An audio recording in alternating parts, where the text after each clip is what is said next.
सो मैंने ना अपना काम स्टार्ट कर दिया है और अपनी स्लिप्स भी निकाल ली है। जो चीज़ पैक करनी है, जो चीज़ आज मुझे पैक करनी है वो भी मैंने निकाल लिया है सामने। तो मैं उसको लेके जाऊँगी अपने मटेरियल रूम, जहाँ पे सारा मटेरियल रखा हुआ है, स्टफ रखा हुआ है। तो वहाँ से मुझे एक एक चीज़ पिक करना पड़ेगा कि कौन सा ऑर्डर है, वो चीज़ निकाल के डब्बों में पैक करना पड़ेगा और देखना भी पड़ेगा कि कुछ बाकी तो नहीं है, क्योंकि फिर वो मुझे बनाना पड़ेगा इस वक्त। So yes, let's start my work.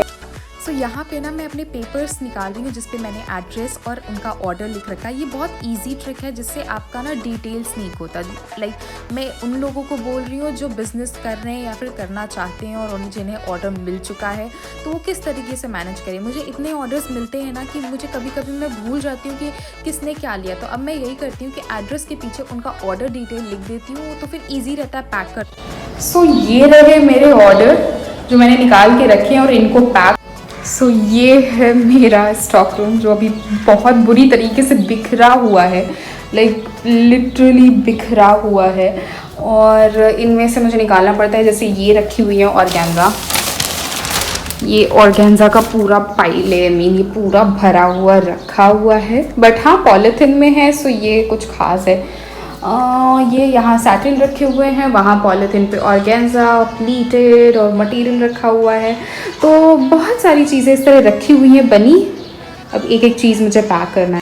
सो बहुत सारी चीज़ें ना बनी हुई रखी हैं, मैं still I need to make, क्योंकि मेरे पास ना कुछ 65+ कलर्स हैं सैटिन में। तो जैसे हर एक कलर से इस वक्त नहीं रेडी है, बिकॉज लास्ट ऑर्डर जो हमारा होलसेल का था उन्होंने कुछ 4000 स्क्रंचीज ली थी, तो सारे ऑलमोस्ट कलर ख़त्म हो गए। एंड यहाँ कुछ एक्स्ट्रा रखे हुए हैं, तो देखूँगी अगर उससे कंप्लीट हो जाता है तो बहुत अच्छी बात है, नहीं तो मैं खुद स्टिच कर लूँगी। कितना ही टाइम लगता है, आई गेस 15 मिनट्स, एक स्क्रंची में 15 मिनट तो लग ही जाते हैं। So let's start my packing work and दिखाती हूँ मैं। एंड यहाँ ना मैं अपने सारे ऑर्डर्स निकाल रही हूँ जिन्होंने जो भी कलर ले रखा है सैटिन में, बिकॉज मेरे पास ना पर्पल के 5 शेड है तो बहुत ही कंफ्यूजिंग होता है। तो मैं नंबर वाइज लिख लेती हूँ और एक एक करके निकालती हूँ। लाइक पर्पल के 5 शेड्स, लाइट से लेके डार्क तक, तो बहुत ही कभी कभी ना बहुत कन्फ्यूजन क्रिएट कर देता है। तो बहुत अच्छा रहता है कि अगर आप एड्रेस के पीछे उनका ऑर्डर डिटेल लिख दो तो वो ईजी भी रहता है। एंड जब आप ऑर्डर पैक कर रहे होते हैं ना तो बहुत कन्फ्यूजिंग नहीं होता, आप उनका ऑर्डर ईजिली पैक कर लेते हो। अदरवाइज़ कभी कभी ना ऑर्डर कुछ और ही पहुंच जाता है क्लाइंट के पास और बहुत ही ज़्यादा इरिटेटिंग वाली सिचुएशन होती है।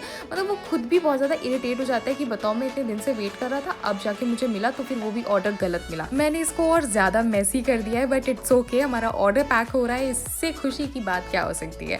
सो येस, मेरा ऑर्डर पैक हो रहा है and I am really happy कि सारे ऑर्डर सब टाइम पर निकल जाएंगे।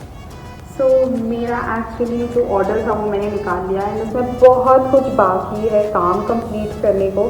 सो अब मैं अपने ऑर्डर जो वहाँ पे निकाले थे उसको मैं लेकर इधर आऊँगी, उनमें भी फिनिशिंग बाकी है तो वो भी मैं अकेले भी बैठ के करूँगी, क्योंकि लोग जा चुके हैं तो मुझे ही कंप्लीट करना पड़ेगा। तो अब मैं वहाँ से सामान उठा के यहाँ लाऊँगी, प्लस मैं देखूँगी कि जो नहीं रेडी है उसको रेडी करूँगी एंड देन फिर मैं पैक करूँगी। तो ऑलमोस्ट लाइक 8 to 10 ऑर्डर्स का मैंने वैसे टारगेट लिया था कि आज 5 ऑर्डर तो मैं कंप्लीट करके ही उठूँगी।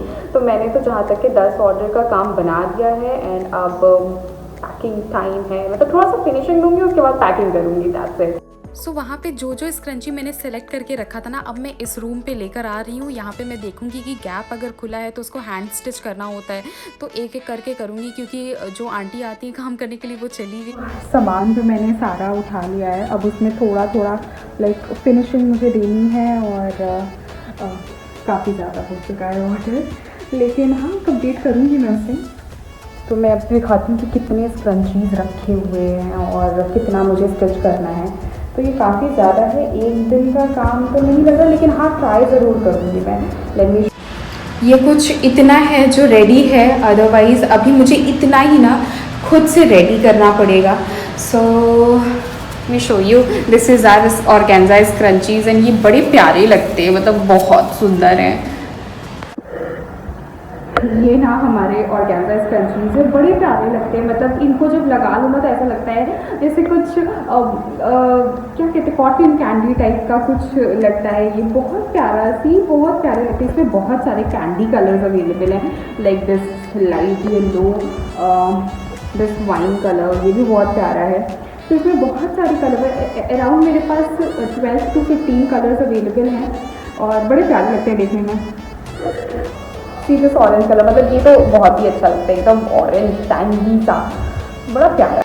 मैंने सोचा कि अब तो ऑर्डर कंप्लीट हो गया है और अब मैं पैकिंग स्टार्ट कर दूंगी, लेकिन नहीं, पैकिंग तो अभी होगी ही नहीं क्योंकि इसमें सारे गैप जो खुले हुए, तो उसको अब हैंड स्टिच करना है, उसके बाद ही पैकिंग होगी। लेकिन इसके बाद का वीडियो शायद मैं रिकॉर्ड कर नहीं पाई या फिर मेरे स्टोरेज नहीं था फ़ोन में, तो रिकॉर्ड नहीं हो पाया। बट हाँ, मैंने उस दिन ऑर्डर पैक कर लिया था सारे स्टिचिंग करने के बाद। तो मिलते